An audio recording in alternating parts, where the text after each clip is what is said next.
श्रोताओं नमस्कार। हमारे साप्ताहिक कार्यक्रम बातों बातों में के आज के अंक के साथ मैं विकल्प शुक्ला। श्रोताओं, हमारा आज का यह अंक सेवा पर्व के तहत प्रसारित किए जा रहे विशेष कार्यक्रमों की श्रृंखला की ही एक कड़ी है। श्रोताओं, आज हमारे साथ हैं छत्तीसगढ़ के राजनांदगांव लोकसभा क्षेत्र से सांसद श्री संतोष पांडे। श्री पांडे संसद की सूचना और प्रौद्योगिकी स्थायी समिति के सदस्य भी हैं। पांडे साहब, आकाशवाणी समाचार के इस कार्यक्रम में हम आपका हार्दिक स्वागत करते हैं अपने श्रोताओं की ओर से और आकाशवाणी परिवार की ओर से। जी नमस्कार सर। सर, हम सबसे पहले जानना चाहेंगे कि प्रधानमंत्री नरेंद्र मोदी जी के नेतृत्व में केंद्र की एनडीए सरकार ने 11 वर्ष पूर्ण कर लिए हैं। इस दौरान अनेक महत्वपूर्ण और क्रांतिकारी पहल की गई हैं। इन 11 वर्षों ने देश को एक नई दिशा दी है। इस बारे में आपका क्या राय है?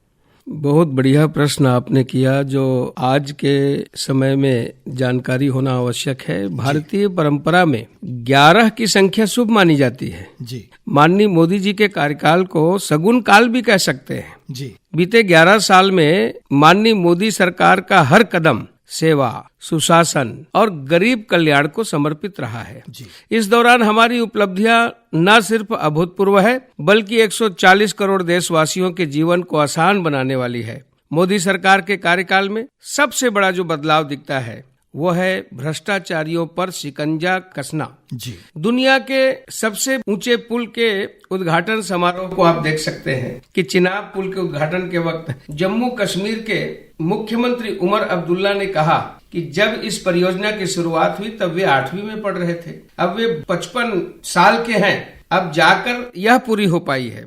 मोदी सरकार के कार्यकाल में तंत्र के कामकाज का तरीका बदला है। अनुशासित और लक्ष्यों को वक्त पर पूरा करने को लेकर ज्यादा प्रतिबद्ध है। विश्व बैंक की एक रिपोर्ट के अनुसार इस दौरान देश में गरीबों की संख्या 27.1% से घटकर 5.3% रह गई है। इसके पीछे 81 करोड़ लोगों को मुफ्त अन्न योजना के साथ उज्ज्वला, मुद्रा आदि की कामयाबी रही है। देश ने मेडिकल कॉलेजों के मोर्चे पर बड़ी सफलता हासिल की है। जी। साल 2014 में मेडिकल कॉलेजों की संख्या 387 थी, जो 2025 में बढ़कर 780 हो गई है। एमबीबीएस की सीटें भी 51,348 से बढ़कर के 2024 में 1.18 लाख हो गई है। जी। इस दौरान 17.1 करोड़ नई नौकरियां निकली है और स्टार्टअप में 1.61 लाख युवाओं को रोजगार मिला।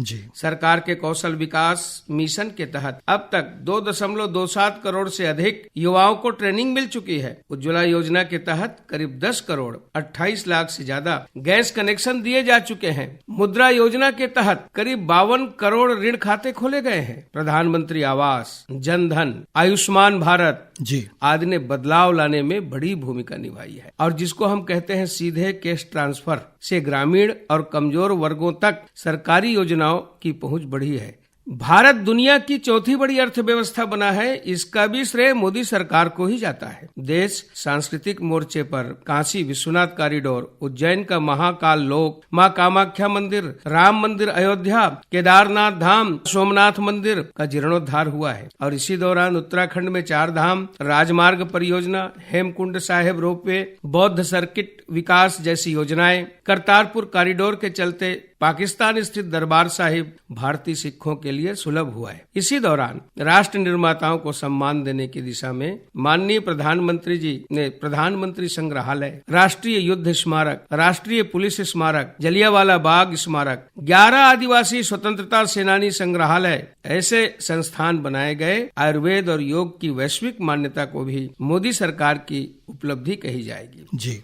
मोदी सरकार के कार्यकाल में आतंकवाद पर जीरो टॉलरेंस की नीति बनी और उसे लागू किया गया। ऑपरेशन सिंदूर उसका प्रतीक है। धारा 370, अनुच्छेद 370 का खात्मा, पुलवामा हमले के जवाब में पाकिस्तान के आतंकी ठिकानों पर सर्जिकल स्ट्राइक जैसे कदम सरकार ने उठाए हैं। और मैं इसमें एक शब्द और जोड़ूंगा जी। हमारा छत्तीसगढ़ जो प्रदेश है, रेड कॉरिडोर में प्रमुख था नक्सलवाद में, आज समापन की ओर है। जी। सर, प्रधानमंत्री श्री मोदी जी के नेतृत्व में किसानों के कल्याण के लिए भी सरकार ने अनेक कदम उठाए हैं। किसान सम्मान निधि के साथ ही विभिन्न फसलों और वनोपज का न्यूनतम समर्थन मूल्य यानी MSP में वृद्धि के साथ ही किसानों को उनकी उपज का सही दाम मिले, इसके लिए देश भर की करीब 1,500 मंडियों को ई नाम से जोड़ा गया है। आप इन कदमों को किस तरह से देखते हैं? किसानों के लिए ये कदम कितने लाभकारी साबित हुए हैं? किसानों की जब चर्चा होती है तो माननीय मोदी जी के कार्य के केंद्र बिंदु में किसान है जी। किसान का कल्याण है। पीएम किसान सम्मान निधि में 3.68 लाख करोड़ खातों में ट्रांसफर मोदी सरकार ने अन्नदाताओं को आर्थिक रूप से मजबूत करने के लिए पीएम किसान सम्मान निधि योजना फरवरी 2019 में शुरू की थी जी। इस योजना के तहत छोटे और सीमांत किसानों को 2-2 हजार रुपये की 3 किस्तें दी जाती है जी। यह राशि सीधे लाभार्थियों के बैंक खातों में जमा कर दी जाती है और पीएम फसल बीमा का 21.95 करोड़ किसान भाइयों बहनों को लाभ मिला। माननीय प्रधानमंत्री जी ने फसल बीमा योजना की शुरुआत साल 2016 में की जी। इस योजना का मुख्य उद्देश्य बेमौसम बारिश, आंधी, ओलावृष्टि, बाढ़, सूखा, अन्य प्राकृतिक आपदाओं से फसल नुकसान होने पर किसानों को बीमा के रूप में आर्थिक सहायता देना है। 18 फरवरी 2025 को इस योजना के 9 साल पूरे हो गए। मोदी सरकार ने जनवरी 2025 में 69,515.71 करोड़ रुपए के कुल बजट के साथ प्रधानमंत्री फसल बीमा योजना और पुनर्गठित मौसम आधारित फसल बीमा योजना को 2025-26 तक जारी रखने की मंजूरी दी जी। अब तक 21.95 करोड़ किसान भाई बहनों को फसल बीमा का लाभ मिल चुका है। इसके अतिरिक्त 1.72 लाख करोड़ के दावों का भुगतान किसानों को किया जा चुका है। यही नहीं, फसल बीमा के लिए 72.61 करोड़ से अधिक किसान आवेदन प्राप्त हुए हैं जी। मोदी सरकार लगातार फसलों का न्यूनतम समर्थन मूल्य, जिसे हम MSP कहते हैं, ये तय करके किसानों को उचित मूल्य सुनिश्चित करा रही है ताकि वे बाजार में उतार चढ़ाव से होने वाले नुकसान से बचे रहें। मोदी सरकार ने यह भी सुनिश्चित किया है कि सभी फसलों के लिए MSP उत्पादन लागत का कम से कम 1.5 गुना हो और किसान क्रेडिट कार्ड ये लोन लिमिट बढ़ाकर 5 लाख रुपए कर दी गई है। वैसे तो किसान क्रेडिट कार्ड की शुरुआत 1998 में हुई जी। लेकिन माननीय मोदी जी के कार्यकाल के दौरान इसके ऊपर सबसे ज्यादा काम हुआ। अब मोदी सरकार इस योजना के तहत किसानों को उनके कृषि कार्यों के लिए पर्याप्त और समय पर लोन उपलब्ध करा रही है। सरकार किसानों को 2% की ब्याज छूट और 3% का त्वरित पुनर्भुगतान प्रोत्साहन प्रदान कर रही है। इससे किसानों को 4% प्रतिवर्ष की बहुत रियायत दर पर लोन मिलता है। मैं आपको बता दूं कि आम बजट 2025 पेश करते हुए मोदी जी ने किसानों को बहुत बड़ा तोहफा दिया जी। वित्त मंत्री निर्मला सीतारमण जी ने KCC की लिमिट बढ़ाकर 5 लाख रुपए कर दी, जो पहले 3 लाख रुपए थी। इस योजना के तहत 4.65 करोड़ से अधिक आवेदन स्वीकार किए गए, जिनकी क्रेडिट सीमा 5.7 लाख करोड़ रुपया है जी। मोदी सरकार ने इसका दायरा भी बढ़ाया है, जिससे मछुआरे और डेयरी की किसान भी इसमें शामिल हो गए। यानी 7.7 करोड़ किसानों को इस योजना का फायदा मिल रहा है। देश में 25 करोड़ सॉइल हेल्थ कार्ड, इससे आय और उत्पादन बढ़ा है जी। वर्ष 2015 में अंतर्राष्ट्रीय मृदा वर्ष मनाया गया। देश के हर खेत की पोषण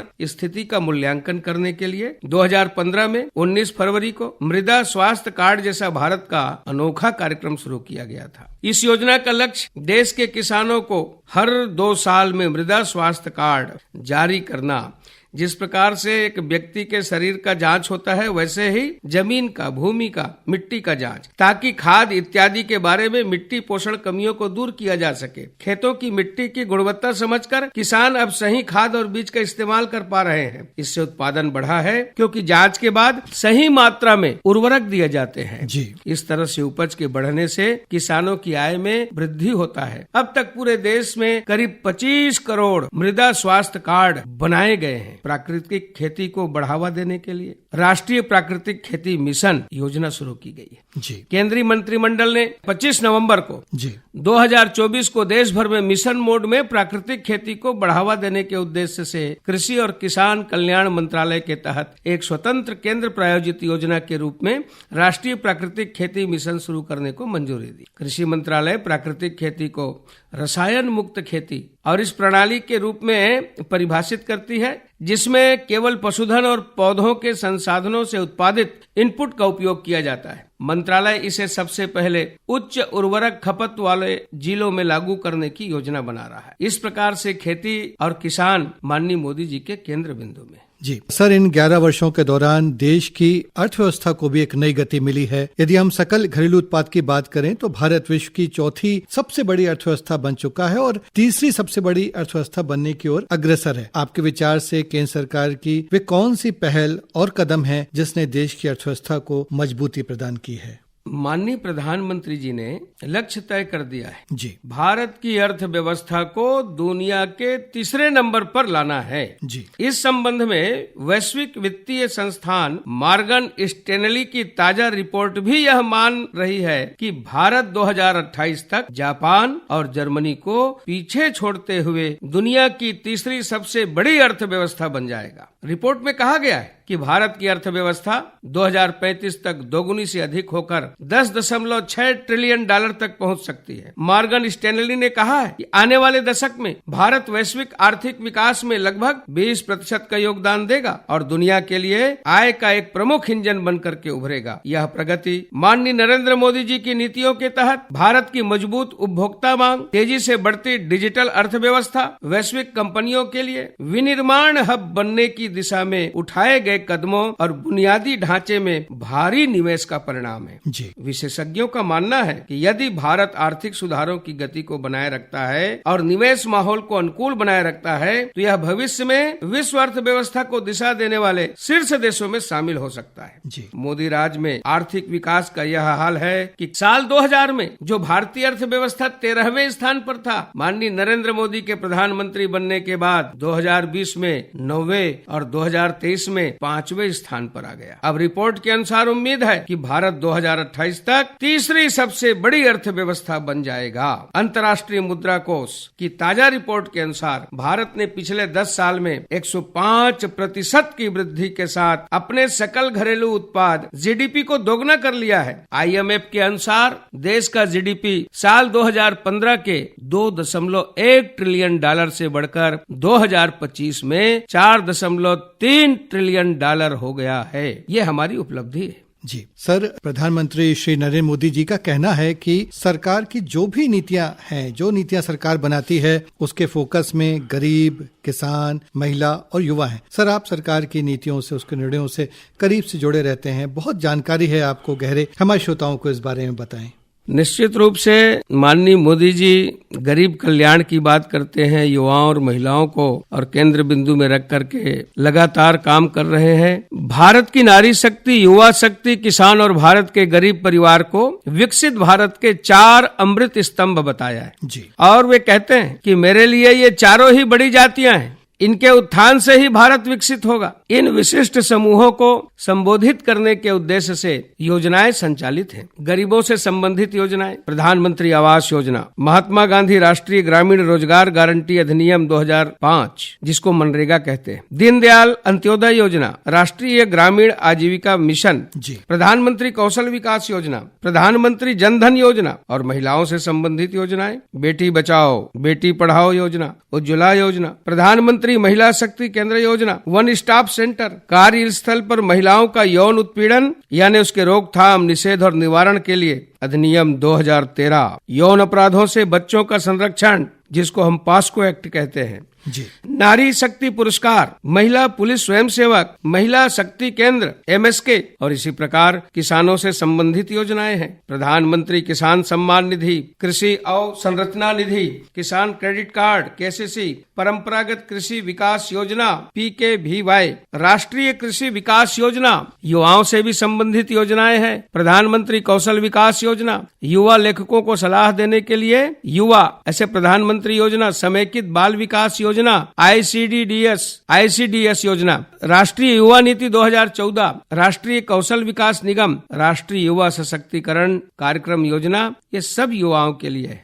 सर, बहुत महत्वपूर्ण आपने जानकारी दी हमारे श्रोताओं को। हम हार्दिक आभार व्यक्त करते हैं आकाशवाणी परिवार की ओर से, अपने श्रोताओं की ओर से। प्रधानमंत्री नरेंद्र मोदी के नेतृत्व में सरकार ने जो 11 वर्ष पूर्ण किए हैं उसके बारे में बहुत विस्तार से आपने बताया है। यूं कहें कि आपने सागर को गागर में भर दिया है। तो श्रोताओं, इसी के साथ हमारा कार्यक्रम अब संपन्न होता है। अब हम आपसे विदा लेते हैं। नमस्कार।